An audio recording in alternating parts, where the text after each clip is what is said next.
I prepared a chart. And this is a chart that I think says in another way what he so profoundly provided us today.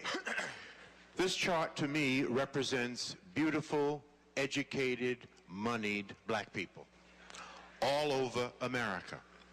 It could represent black organizations, it could represent black churches, it could represent black social and civic organizations.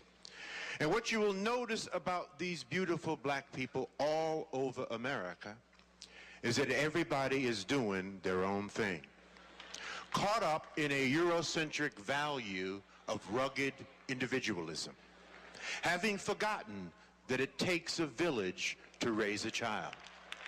There is no power here, brothers and sisters. There is no power here. Power is most effective concentrated. You can take a 55-gallon drum of water, spill it over, it will disperse, find its own level, and eventually evaporate. You can take that same 55-gallon drum of water, put it under pressure, put a lid on it, put a hose in it, put a nozzle on the end of that hose, and it can cut concrete. There is no power with us being disconnected. See, there's nothing wrong with dispersion. I live in Cleveland, you live in Atlanta. We have folk in the Caribbean, we have folk in Africa. That's dispersion. That's okay, but we do not have to be disconnected. We are a disconnected people. We are powerless in disconnection. This is where all the power is. You see?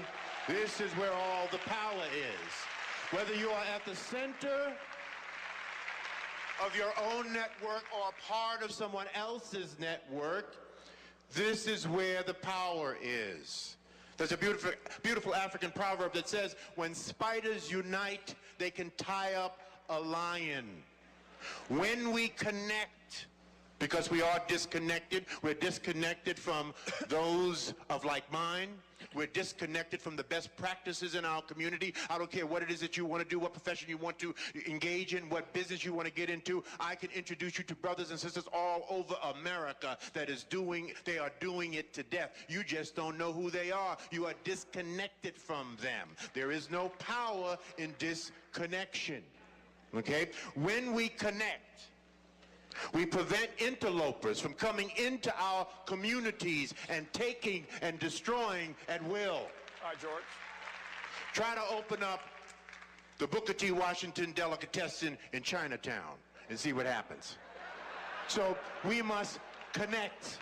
We must connect the dots. That must be the movement for our people in the 21st century. We need a lot of us doing a little instead of a few of us doing a lot. We need to get together to get ahead. That is why we must network.